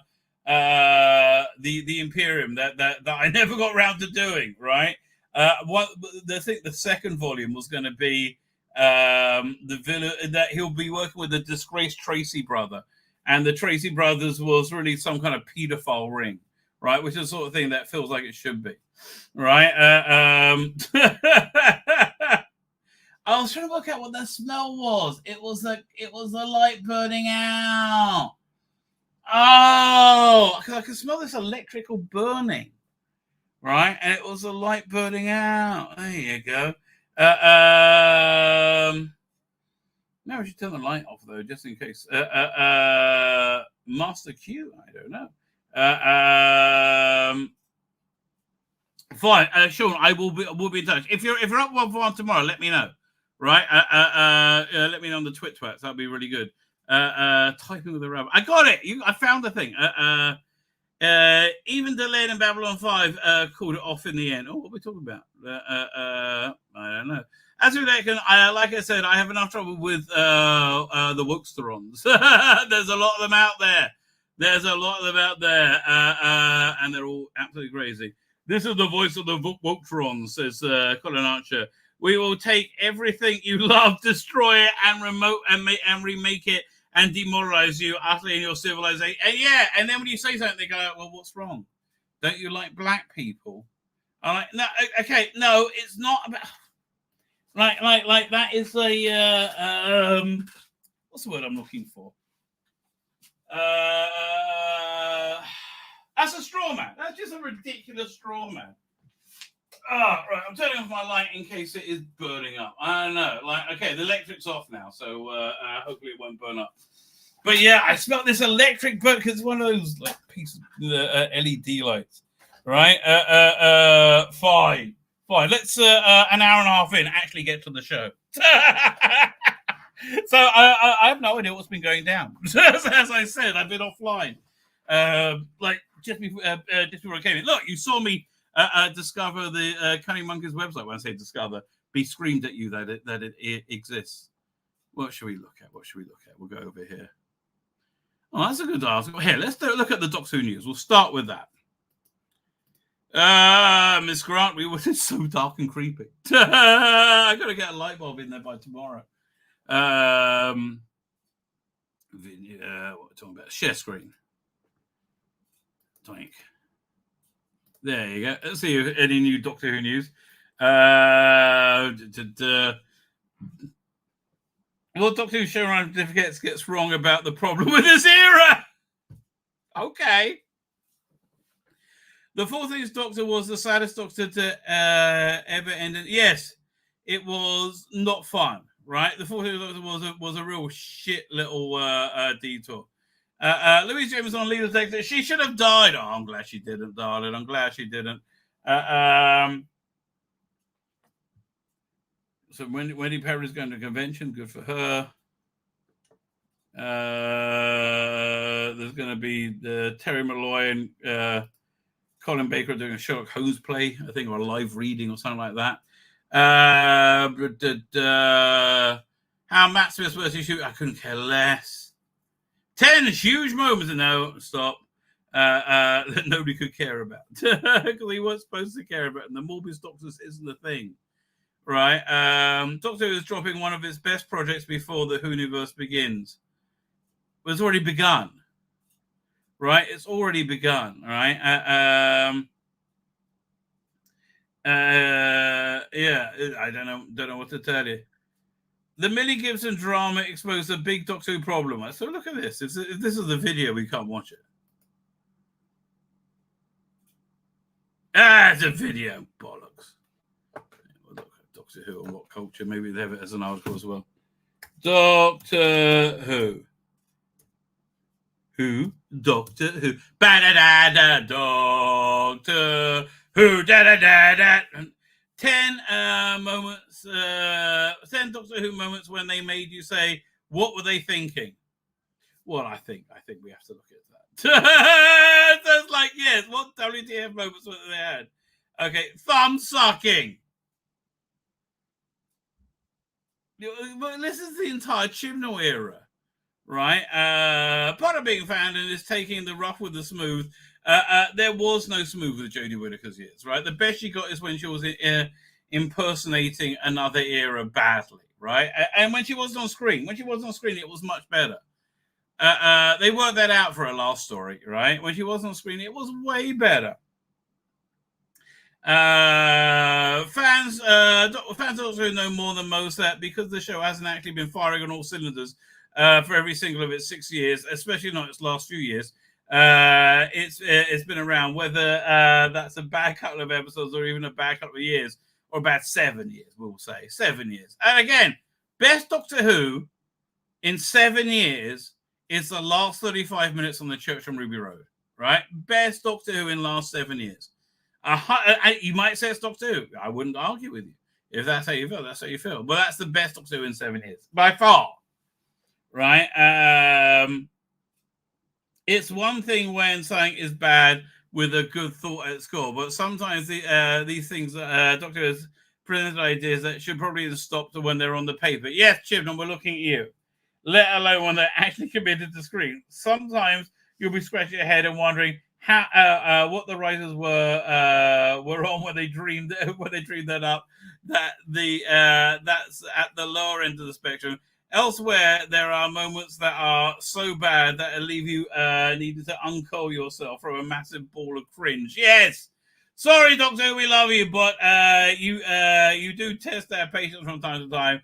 Well, we'll never forget the iconic speeches and the show-stopping special effects. Oh, fuck off. Sequences. That's terrible that you're remembering for its effect sequences. We'll also never forget the moments that didn't work at all. Like number 10, thumb sucking. What a terrible idea. Honestly, the whole Autumn 55 should have been on the list. Biddy! I can't argue with you. But for the sake of everyone's mental health, we're limiting to our selection to this questionable theme that bookended the episode. Right? It was awful. While everyone is running around saving the day, when things kick off at Tranquility Spa, Ryan is hiding under the table, sucking his thumb, apparently stops hallucinations brought on by Hopper virus. Okay, then. As luck would have it, he meets a fellow thumbsucker, Bella, and the two of them bond over the course of the episode. Ryan is ultimately forced to leave Bella behind after she chooses to stay with her estranged mother and fight the dregs that have invaded the spa.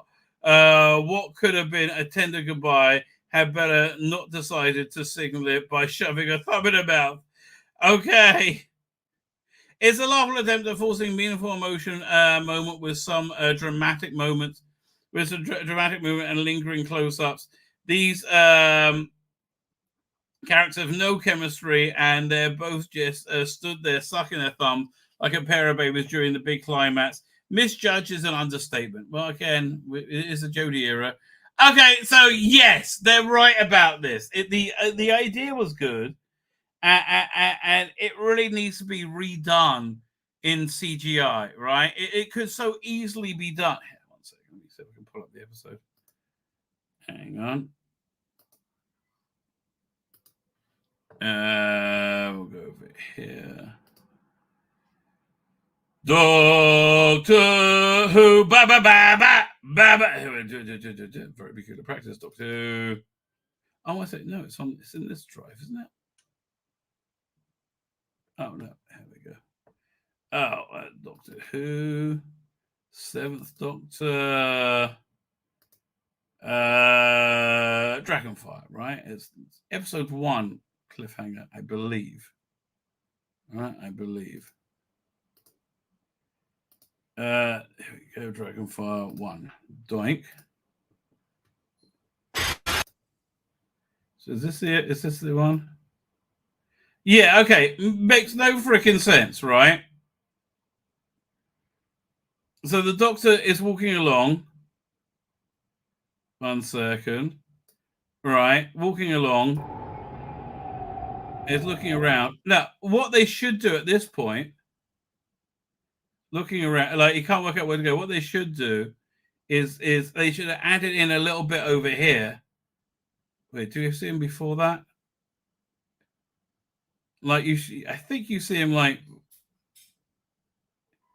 Oh no, it's over here. So fine. I think so. The first time you see him is over here, right? Hang on. Tell you, good bit of acting there. Okay, so what you should have had is like some kind of CGI version of this, and as he's walking, you need one shot. You see some rocks falling, then back to this, close up rock there, back to this. You see the whole thing crumble. Now you have the doctor like going, what do I do? Right? Because his pathway is closed off. He says, well, I could just climb down, right? At that point, and then again, look over here, like on the corner, have it all like collapsed, right? And that makes sense, right? Climb down. Now for the cliffhanger, right? What they should do there when he's holding onto that. Fine, he looks down. No, he looks down and he sees his feet. Yeah, 1 second. There, right? They should change this and have the walkway underneath him. Suddenly, some more pebbles goes on it and it collapses underneath him. Now it makes sense, right? Now it makes sense. Look, you've got a lot of work you've got to do to make it sense and make it make sense. But that's at least doable on a budget. I want to get Cunning Monkey to do that for me. Come on, Cunning Monkey. How much is it, mate? I can't afford it. But I would like that. I would like that. Before he got shot and turned into Paul McGann's, Sylvester McCoy was doing his best to keep the Doctor going. Moments like this did not help. Well, again, this is the first season. He didn't know what he was doing. They worked it out. 87 Dragonfire, and it was the best story of the season as well. Saw the Seventh Doctor and friends do battle with an evil crime lord called Kane, who ultimately his face melted off in one of the show's most glorious villain deaths ever. I agree with you. Also, spoiler alert, episode 1 ends with Mel and Ace confronting the titular dragon. Would have been pretty great. Would have been pretty great cliffhanger, but unfortunately, there's more. And to put it bluntly, it makes about as much sense as challenging a weeping angel to a staring contest. Doctor is walking on a cliff for no apparent reason whatsoever. He dangled himself off, then rather bring a dramatic close. The original intent was the Doctor had encountered a dead end and leaving him no choice but to scale the cliff. But the execution didn't convey this at all, and it belies belief that that all involved didn't decide to fit the broadcast. It is Bizarroville, right? Dobby Doctor, do I agree with this or not? I don't know. I think I might agree with it, actually. I don't think it did work. No, I don't think it did work. Okay, I'm going to go back to him. Season 3 final finale, Last of the Time was commonly known as this Space Jesus episode. And if it isn't, it should be. Well, again, I understand if you don't like religion, it will piss you off. Right? But in the same way, there's more subtle than having Yasmin Finney being a beautiful girl. Every 20 minutes, they say, oh, beautiful girl, beautiful girl, beautiful girl. Really? What's that big chick dick she's got? It's just feminine. The Tenth Doctor suddenly gaining godlike power. Oh, hello, the cat's down there. Hello, Whitey. How you doing, darling? Hello.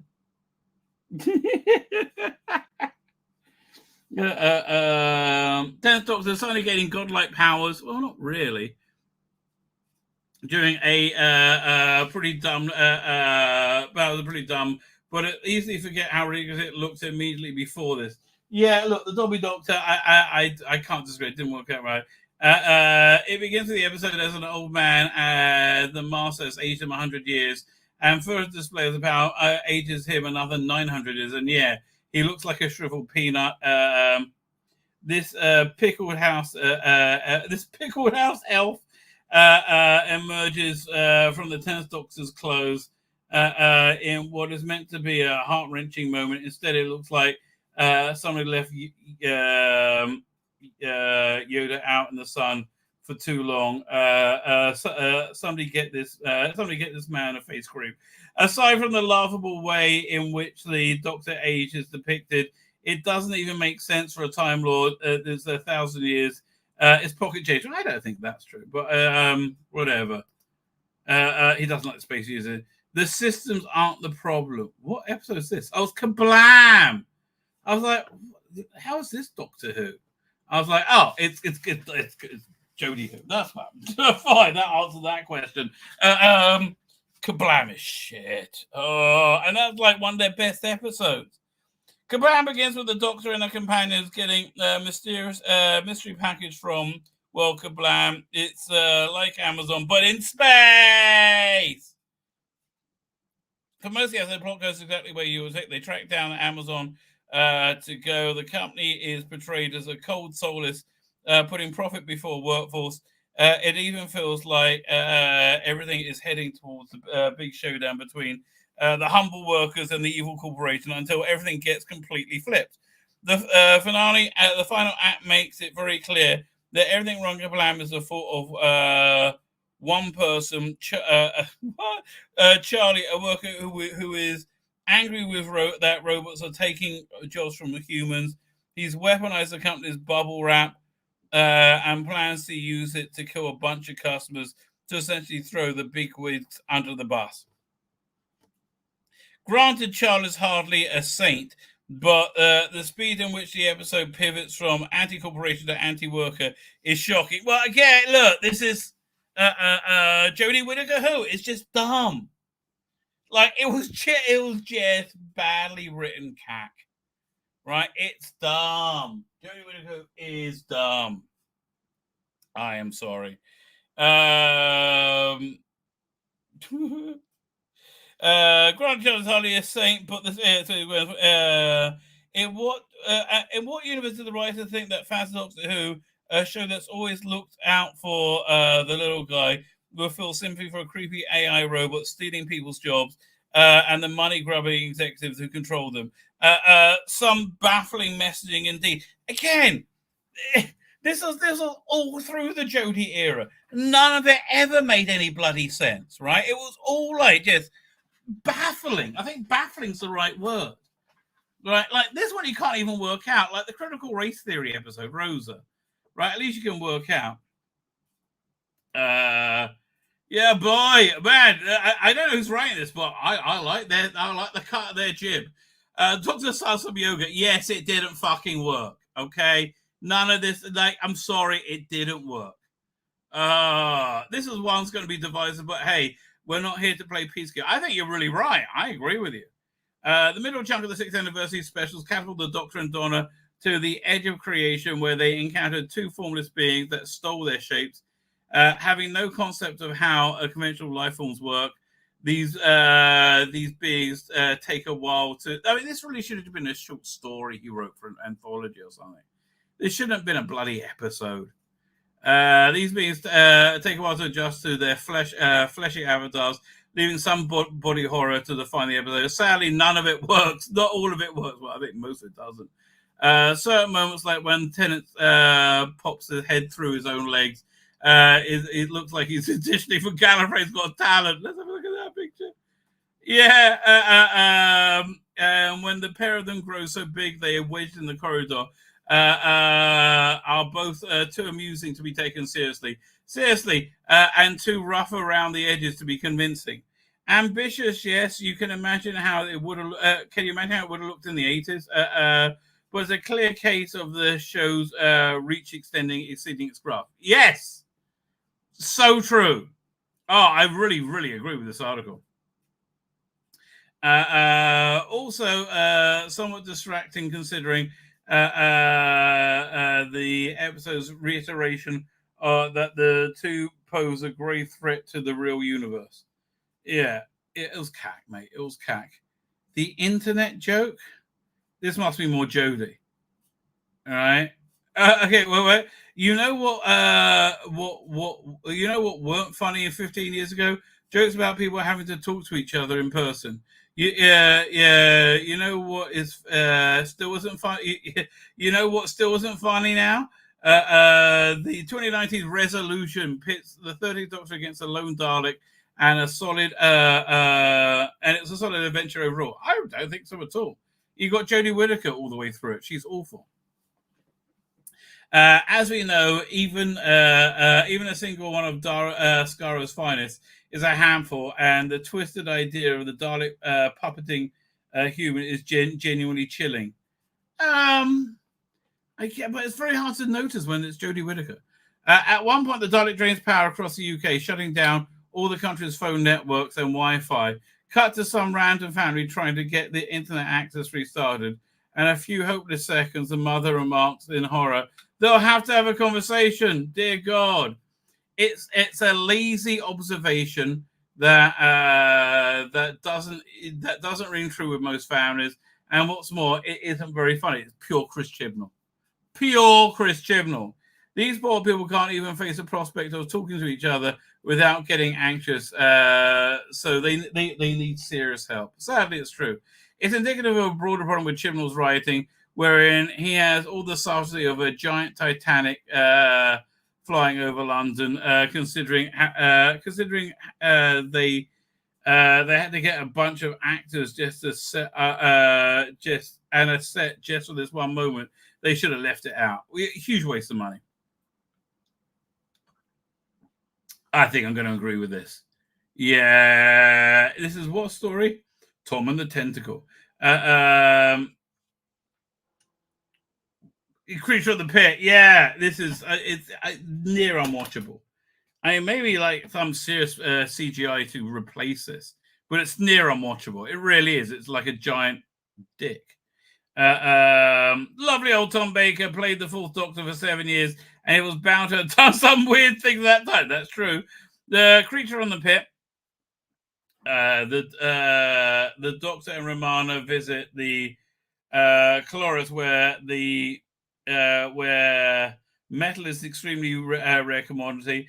At one point, the Doctor ends up in the pit himself, where he supposedly evil, hungry creature is lurking. It basically looks like a giant green blob with long cylindrical tail. It looks like a dick, right? It looks like a big inflatable dick. You can probably see where this is going. Once he discovers the creature is harmless, the Doctor attempts to communicate it by putting a hand on the tentacle and a tentacle in his mouth. Oh God! He just pops it right back in there, and it looks grotesquely hilarious as you're imagining. It's awful, right? Yes, this is something that will horrify for all time, right? The creation of the monster prop is problematic. It wasn't ready in time for rehearsals. The phallic appearance reportedly is prompted laughter in the studios when it was wheeled out. I mean, it looks like a giant dick. The efforts were made to fix the problem. Quite how nobody raised concerns before filming began is anyone's guess. Still, at least we got some funny imagery. It really is a mar on that whole season. Oh, more Chibnall. Different show. Yeah, man. Chibnall can suck everywhere. It's incredible. The Cyber Kinney. Quick detour over to Torchwood. And our baffling design choice for Series 1 episode Cyberman. It's so bad. Right? It's so like cheesily, deeply sexual. In a show that's po-faced. I don't get this at all. Right? Yanto reveals to the rest of the gang he's been hiding his girlfriend. Yeah, firstly, Yanto's straight, really. Lisa, obviously, she was partially converted into a Cyberwoman in the Battle of Canary Wharf. Sweet story until Lisa's cyber implants become active and start murdering people. I mean, it really is the design that. So it also had heels. This was awful. I'm embarrassed. At me as a sexist is embarrassed about this. Right? This is over the top. To put it mildly, Lisa is essentially wearing a Cyberwoman bikini alongside metal plates in her arms and her head. She had to roam around Torchwood Base trying to look menacing while looking like a reject from a futuristic Rocky Horror Show. Pretty much so, yeah. What the hell were they thinking? Were they probably thinking sex sells? Well, there was a lot of ridiculous sex in season 1 of Torchwood. And it was mainly same-sex stuff, but it was just so much sex in season 1. And Torchwood was supposed to be Doctor Who for grown-ups, but this was so obviously a bad decision that it's amazing it got this far. I mean, it really is, right? Where's the horror part of cyber conversion? Lisa doesn't look in any sort of pain and distress. It would have gone a long way to make the character believe. This was cack, right? This was absolute cack. Oh my God, this is so right. This is shockingly awful. Right? This is shockingly awful. I don't know any way you can fix this. It is shockingly awful. Which reminds me, I got to pull together a show, Doctor Who that we love, right? Someone's been in contact with me about doing that. I got to pull that together, right? Classic full of absolute bonkers moments, understandable, considering the show was operating on a budget of about 6 buttons and a paperclip for most of the time. No, it had a fair budget. I disagree with you. This was just shit. But the Secret 1940s were in the really takes a cake. The story follows the conflict over nuclear weapons when the human agitators are being joined by some Silurian and Sea Devils for good measure. Well, there's only 3 Silurians, but there should have been another way. To gain the upper hand, the Silurians release the Merker, a huge aquatic beast that's definitely isn't 2 people struggling inside a pantomime horse costume. It is absolutely that. For some reason, the human doctor Sokolow decides that when she takes that what it takes to defeat this monster is single-handedly, but instead of a knife or even some chopsticks, she tries to launch a karate kick at the Merker, only to die instantly when she touches it. I mean, what on earth is this?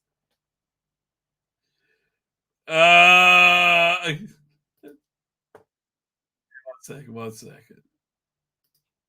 Copy link location. Copy link address. I think we need to see if I can download this. This looks like it's gonna be awesome. Here it comes. And it's so bad. It's so bad. Oh, here we go.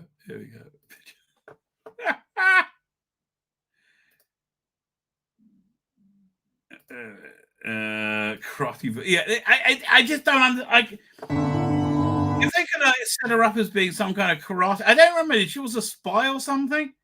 But this is just weird. Dr. Solo.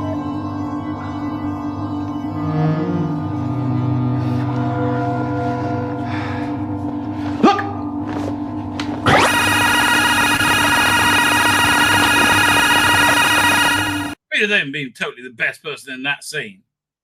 Perfect. Almost. We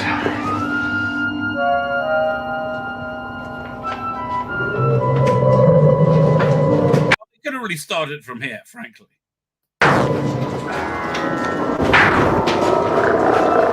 Okay, so let's say you can CGI something believable over that.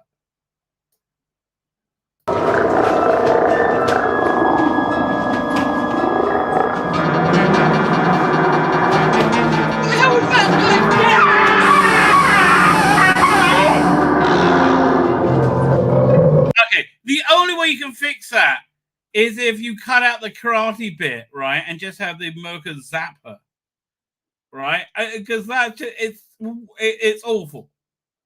I don't know. I don't like. Yeah, that's awful. No matter budget, time constraints can excuse the fact that this was one of the most stupidest things Doctor has ever done. And although it is very funny, it's amazing what it was even allowed to happen. JNT, hang your head in shame. A little too tight. What's this? I'm going to agree with this. What do you think of when you think about it? A strange man claiming to be an all-powerful demigod asking a young woman to step inside his tiny box is weird. Well, it doesn't really happen that way.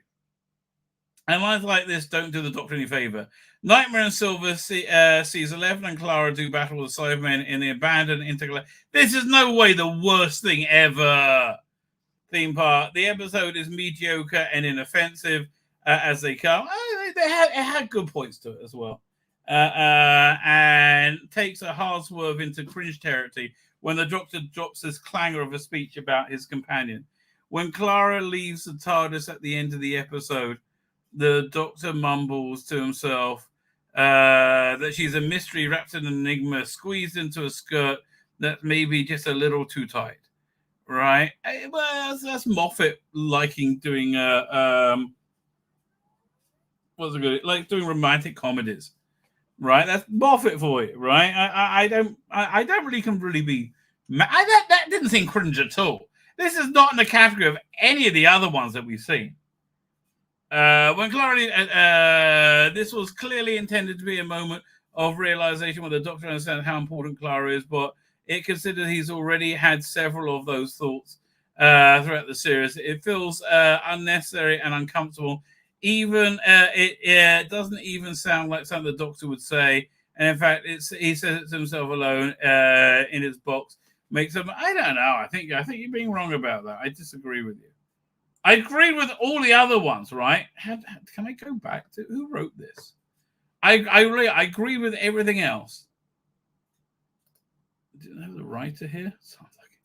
You're so right, Jacob Simmons. Who are you, Jacob Simmons? Let's see what else you've written. 10 more horror movies. Movies everyone wished were way crazier. Okay. This guy likes horror, basically, what you're saying. Horror and Doctor Who.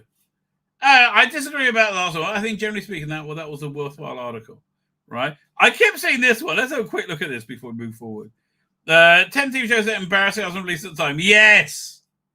Yes, Farscape, Lex. I know people love Lex, but Lex is just really embarrassing. Joan of Arcadia, One of the Thoughts, don't know it. Fuck off. The Dropout, Anna, don't know it. Fuck off. Married with Children, embarrassed. The Tortella. Yes, I remember that. So Married with Children, interestingly, was supposed to be Roseanne and Sam Kinison.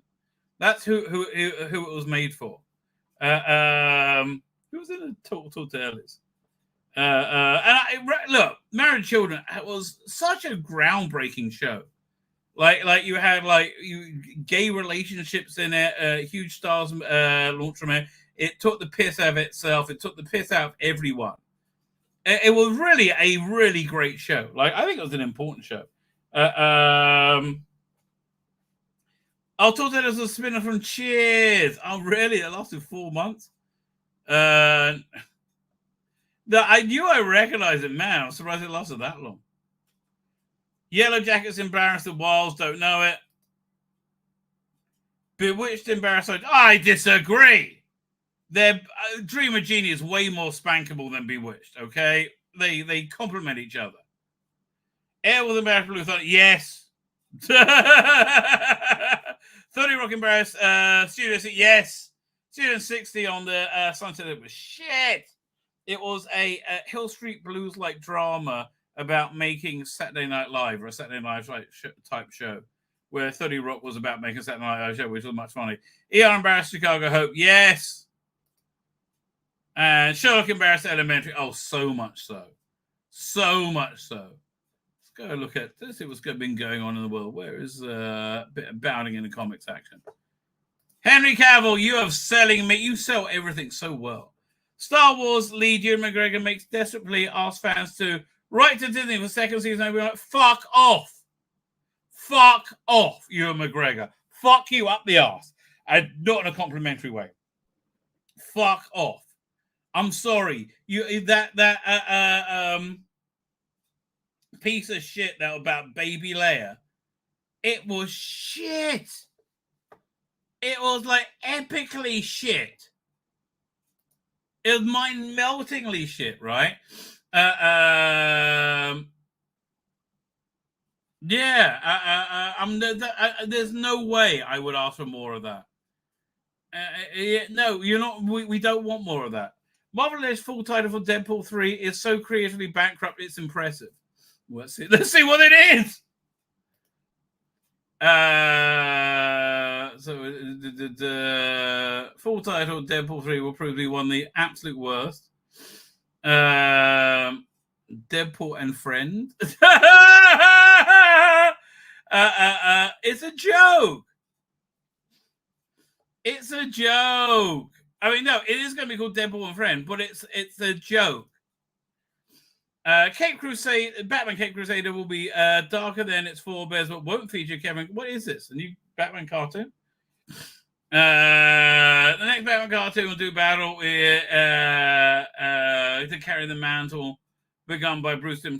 Batman Cape Crusader aims to go further than the trend-setting series ever did with the restriction of broadcasting. So much so, it turns out the viewer will be warned about from its lead writer. Interesting. Famed Captain America, Scribe, Winter Soldier, Ed Brubaker. Oh, I love Ed Brubaker. Ed Brubaker is pure class, right? Ed Brubaker is pure, I love Ed Brubaker, right? He is a really good writer. The stuff he does with Sean Phillips is fantastic. Okay, when's this coming out? You just got me excited. You said the right word. When's this out? Although not going to have Kevin Conroy in it. Okay. Where is it? It's not saying when it's coming out. But I'm into this. Man, I am into that. Brewer make it clear this will be a full-on reboot of Batman the Animated Universe in every sense, and everything producer Tim always wanted to do. It's very much a reconception, starting it over. It's not PG-13. Dude, I'm totally up for this. Batman Cape Crusader.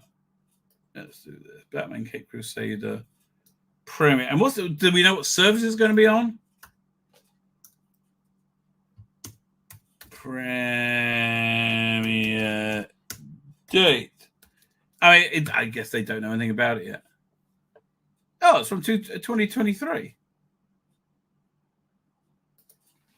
After counting by HBO Max, JJ Max, and Bruce Timm's Batman Cape Crusader found a new home at Amazon. So is it out on Amazon?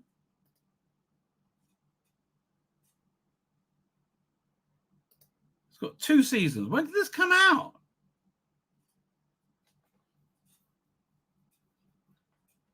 Oh, okay. So it literally just came out then, I guess. Batman Cape Crusader. Let's look at this Wikipedia. Batman Cape Crusader episode guide. I mean, with this out, I'm totally going to watch it and review it. I'm like, release date. What's that?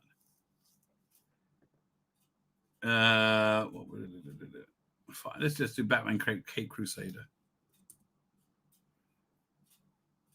episode guide. Let's try episode guide. Episode guide.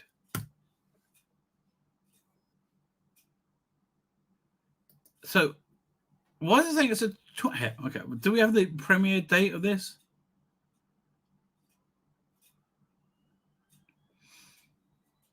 Okay, it comes out, release date 2024 of in the United States. But do we have any more accurate than, like, was it soon? Oh, where's my phone? Do I have Prime Video on my phone? I bet I'm not signed into it. Yeah. Like, why is it so hard to work this out? Right? It looks like the first. Oh, look at the. Maybe, and that's IMDb. I was just there, and it's useless. Batman Cape Crusader season 1. Why has it got a season? There's been more Batman Cape Crusaders. It's from 2020. Rise. No, this can't be it then. Okay. Why is everything so complicated? I mean, really. Let's look at this. Maybe it's over here. Season 1.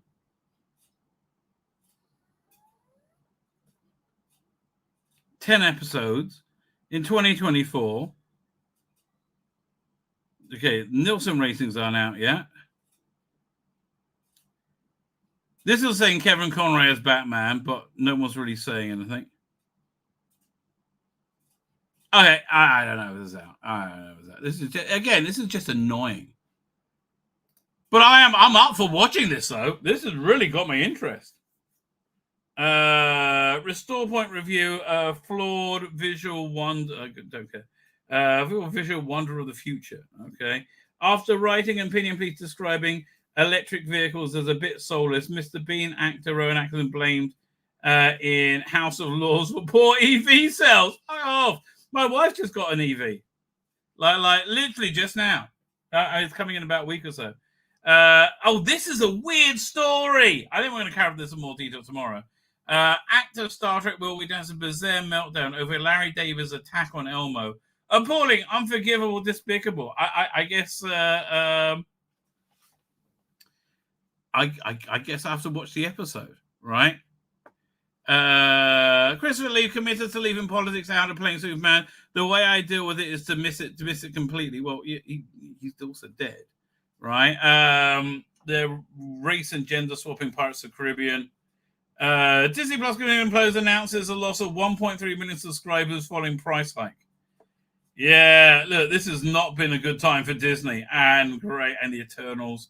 Argyle director Matthew Vaughn would bring Henry Cavill back to the role of Superman with a Red Sun adaptation. Mwah! I am up for that, right? I am up for that. Okay, later, I think I'm going to wrap it up because, I have to. There's too many different directions I can go in, but yeah, I got to do the Will Wheaton thing, right? That sounds freaking awesome. But I think I'm going to wrap it up, ladies and gentlemen. Head on off and maybe find a light bulb, right? It's awfully dark in here.